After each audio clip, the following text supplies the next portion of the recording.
Hi, and welcome back to another episode of SEO On-Air. I'm your host, Aaron, and today we have Jim Liu, CEO of SEO Vendor with us. We talk about Jim's history before SEO Vendor, how things have changed over the years, and what he has planned for the future. I hope you enjoyed this episode. I think it's also been around 15 or 14 years that you've been with SEO Vendor. Yeah, I think I almost felt like I lost track, but I think it's been about 12 maybe years or so. Right. So two-part question here is one, in that 12, 13-year time, what are some of the biggest changes you've seen in SEO itself in terms of how we kind of get things done and how agencies used to help clients get their work done? And the second part of it would have been after 13 years with the company, do you ever see yourself moving away to something else or, maybe acquiring another business? That's a good question. If we were to kind of roll back time to about 12, 13 years ago, SEO was a completely different landscape. I mean, people were still trying to decide whether to do white hat or black hat. Right. I think this was to stuff your keyword as much as you could.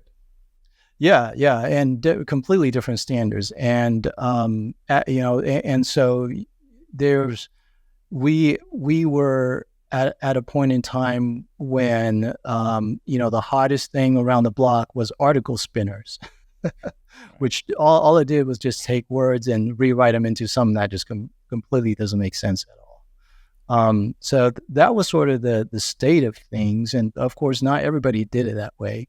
And one of the things that I think stuck with me with SEO Vendor, even when we acquired the company, is that it came with a code of ethics, and that's something that actually it turned out to be more important than I could even imagine. And we stuck to that code of conduct, which I think originally was also inspired by Bruce Clay.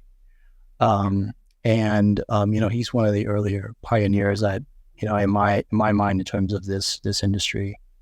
And, from that, we kind of always decided that, if we were going to make a decision on the type of SEO that we were going to do, it's always going to be on the side of Google. It's always going to be on the side of white hat and within Google's guidelines, essentially. All right. And in that time, I feel like Google themselves have also come up with their own guidelines for it to kind of make sure everyone kind of follows through with it. Would you say Google is the best friend and worst enemy of an SEO analyst or expert? Because they, you always have to find out without really you have to read between the lines with Google to actually figure out what exactly they're trying to say. So how do you really feel about that?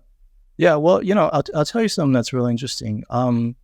It kind of helps that if you have a computer engineering background and you kind of understand how mathematicians are going to think about the problem or how Google might think about the problem on a large scale, it helps you kind of put things into perspective on what kind of actions you should or shouldn't be doing.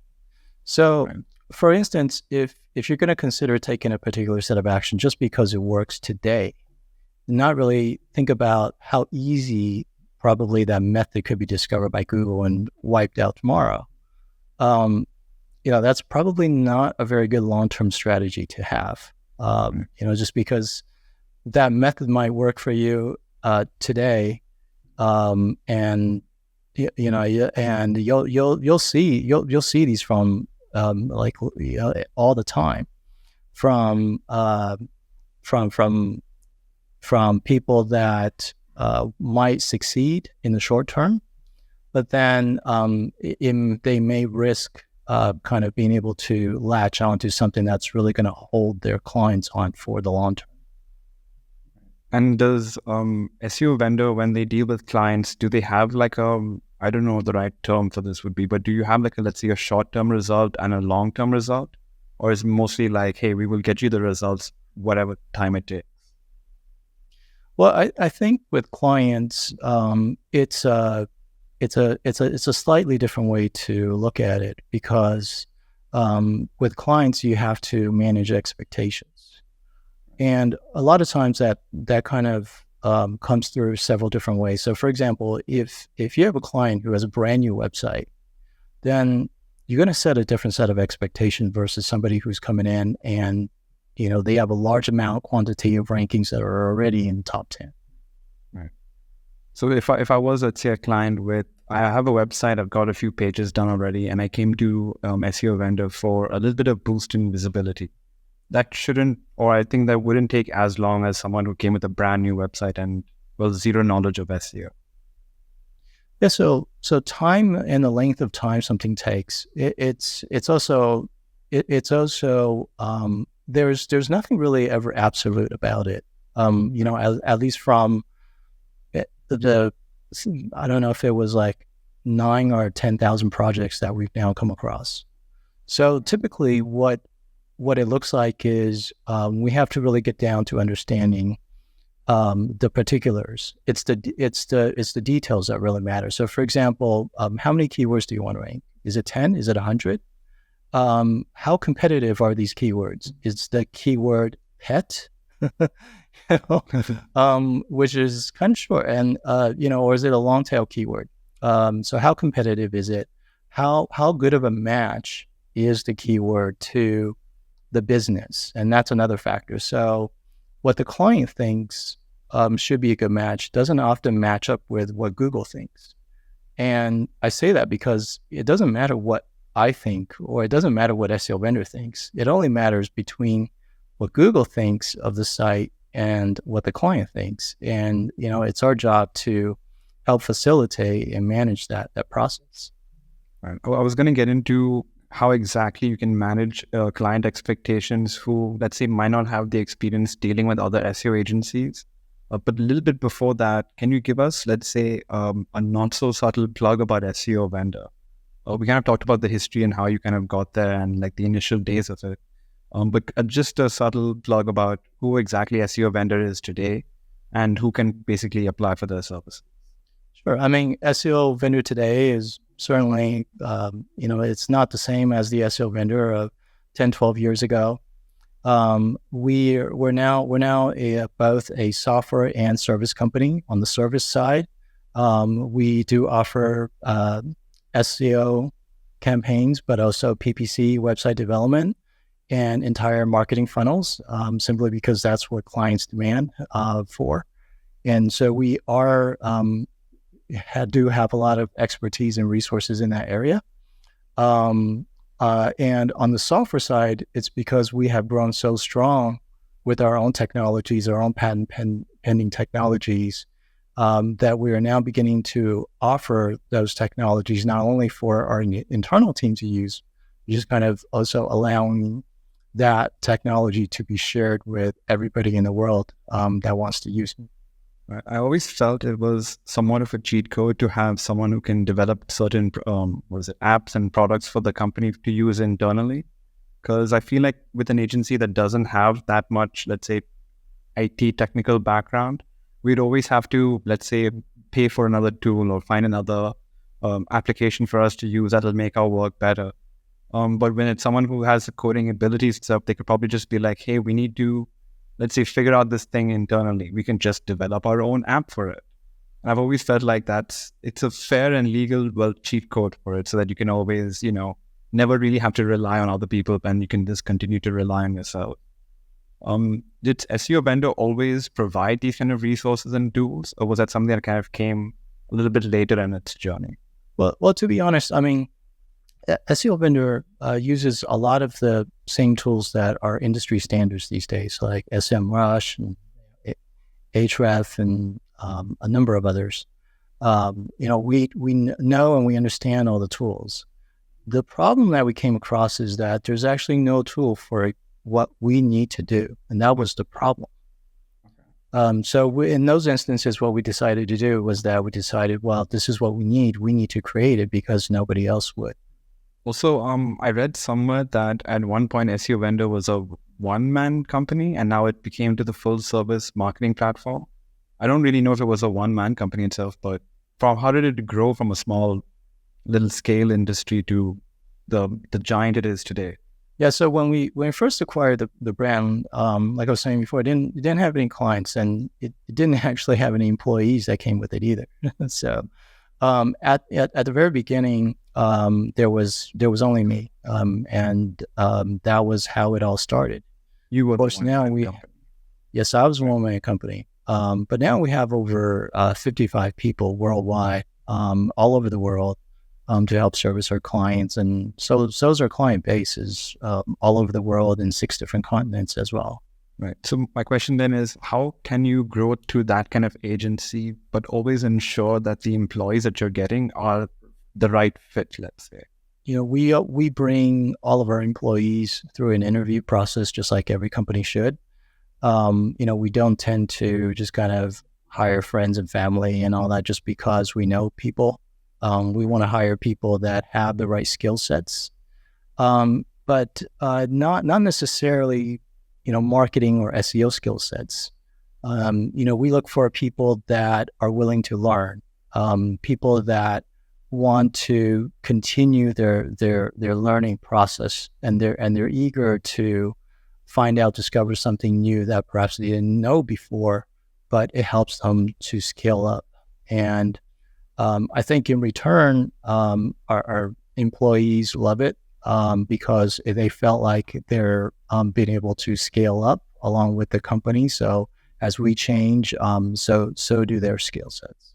And did, let's say, company culture also play a role in this? I'm not sure if everyone's taking up the 4-day work week, but I'm sure there are some, let's say, employee engagements that kind of keep people feeling positive about where they're working.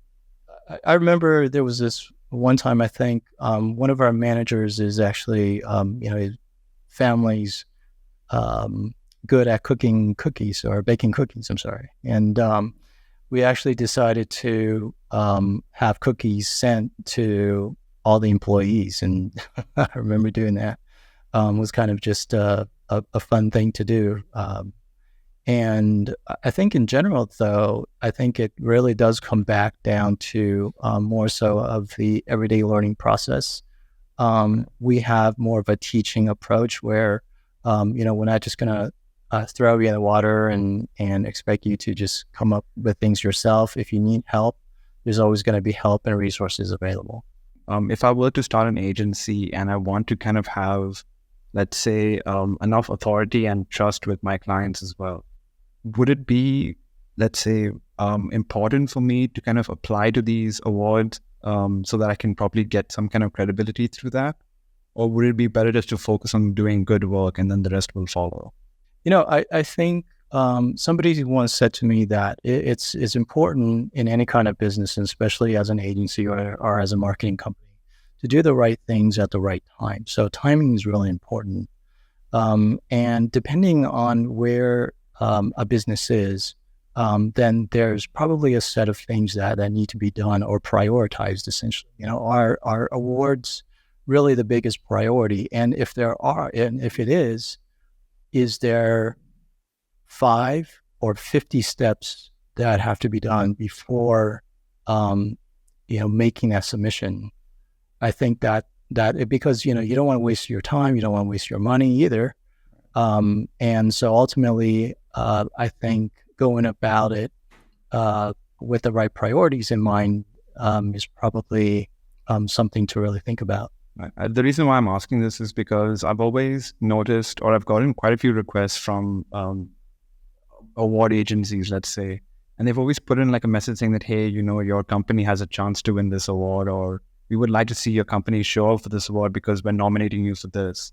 But I don't think Stan Ventures really took it very seriously. We were more focused on doing the best work we can for our clients. And a part of me always wondered if that was maybe holding us back from finding new clients, or if that didn't really matter at all, and we could just continue being no award-winning Stan agency. I thought maybe it would actually benefit in different other ways than actually just recognition. I think it still kind of goes back to where Stan Ventures is. So, at what point in sort of the scale or the maturity of the business, at what stage it's at, to be able to make that decision. I mean, certainly, any business can apply whenever they feel like they're ready to do so.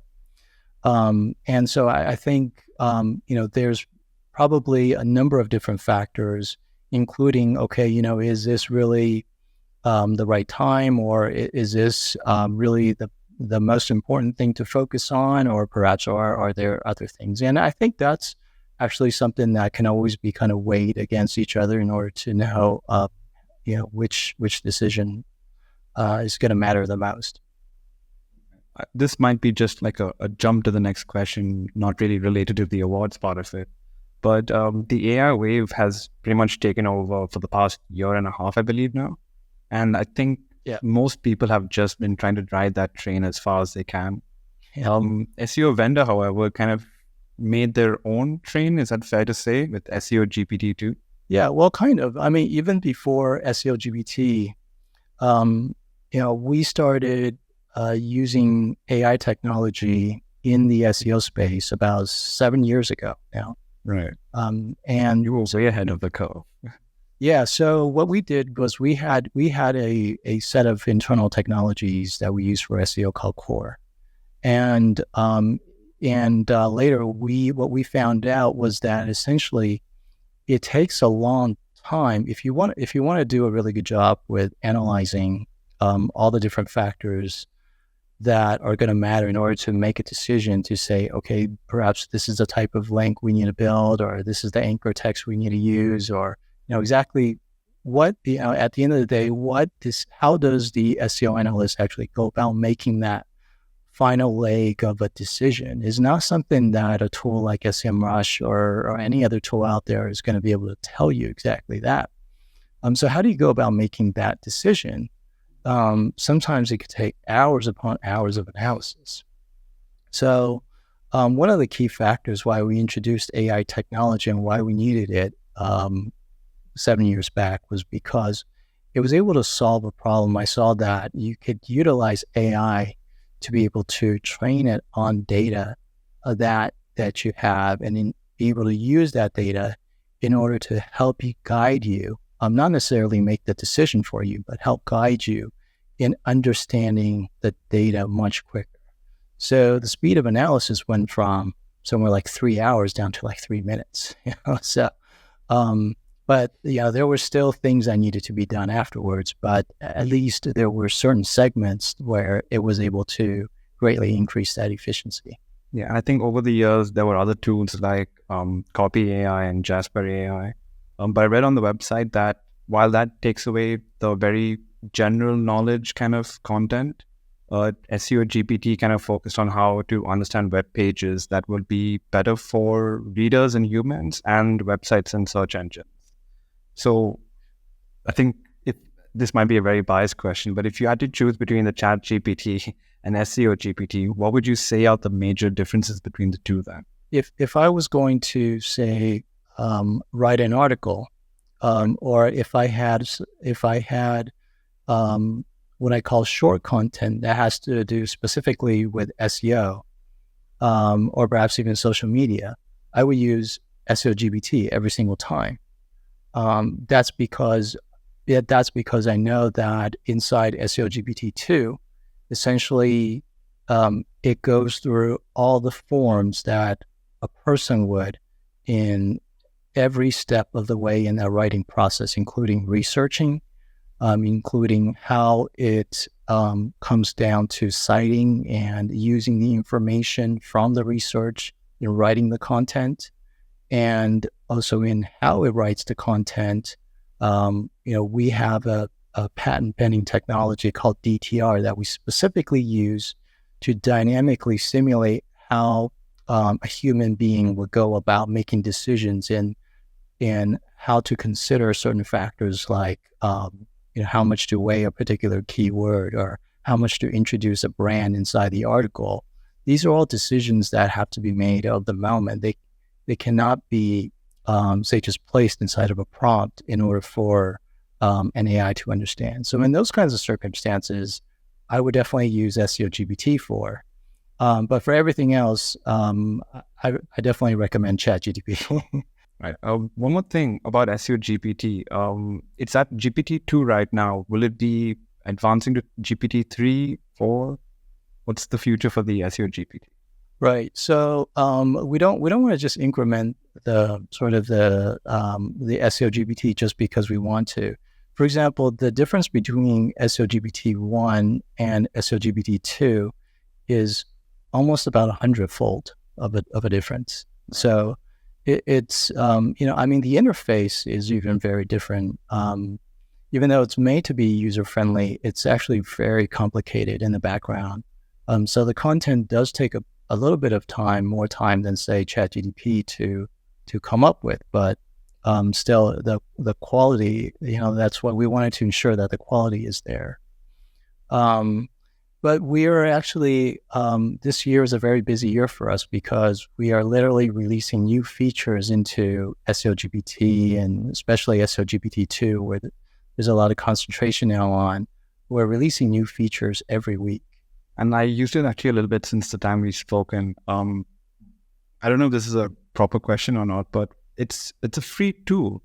Do you see yourself at some point maybe making a paid version of it? Or I think going free would be the way to go then? Well, so we made SEOGT, and that's also not the only tool in there. There's also a number of other tools that are also free. But SEOGT, with the way that the features that it has now, we just plan to keep that free. And we want people to be able to have a tool that is really usable for them. That's something that they can use in order to make their SEO easier. And we've heard a lot of feedback where people have said to us and said, "Wow, they were making this e-commerce site, and this tool's been wonderful." And so we're taking their feedback and also helping to then enhance the tool. So SEOGT 2 right now, I mean, anybody that basically creates an account, they can start writing immediately. But I think there is a limit. So you can write about, I think, like 6,000 words. I think is like up to I think 3 articles or so. And then what you can do is you can we have only one subscription service right now, which is only a $5 per month program. So that's all we have right now because we are also slowly scaling up the system, and so we want to maintain its quality. I mean, when we first used ChatGPT, it kind of shut down a few times. So as we grow, we certainly want to ensure that scalability is there, and also we're going to maintain the quality of the content. That's really important to us. Yeah, I think that's also really important because you don't want to scale to a point where you really can't handle it yourselves. So I think slow and steady might be the way to go. But when could we maybe expect like the next version of SEOGT? Or is that not even in the works right now? Well, I think what you're going to be seeing is that by the end of this year, SEOGT 2 is going to be dramatically different from whatever features are already there now. So we're adding new features every week. And something like to say is that, if you improve anything just once a week and you do it for a year, that's 52 improvements. All right. And you're going to get something very different by the end of the year than what we have now. So we do have a lot of items in the queue that my team is working on at the moment. I literally have like 20 different items that at any given time the team is working on one of those things. So a lot of those items are going to be deployed week after week as we introduce these new features, and they're going to greatly enhance not only the type of writing that you can do, but also the different ways in which we can write. I think we've already set in there somewhere around like 600 or 800 different ways in which you can already write a piece of an article with SEOGT 2, but that's going to get enhanced even more. Oh, what is next for Jim and SEO Vendor? And if it's, continuing with the future that you already kind of planned out for us, can you tell us more about, or if you had like a 1-minute plug, what would you say about yourself and SEO Vendor? Let's say that if there's anything, even for any agencies or any business out there where it's starting, out, and it's really easy to kind of just see yourself as, okay, I am the main person, or I'm the president, or I'm the CEO, and even if it's a one-man company. I think it's important to pace yourself. Like, for example, in the beginning, 12 years ago, I wasn't the CEO of the company. I was the SEO analyst. So I had to kind of slowly promote myself as things went along to marketing director, then managing partner, and then finally, I think 2 years ago, then finally entered the CEO role of the company. So patience. Yeah. And I think that might actually end up working out better for businesses that are starting out to especially in the marketing space. I'm speaking specifically to this space where a lot of us tend to be freelancers, or when we don't know what's really gonna come tomorrow until tomorrow arrives. And that's one way to kind of see it, is more of a stepping up, even if it's your own company or your own agency. Perfect way to kind of sum it up.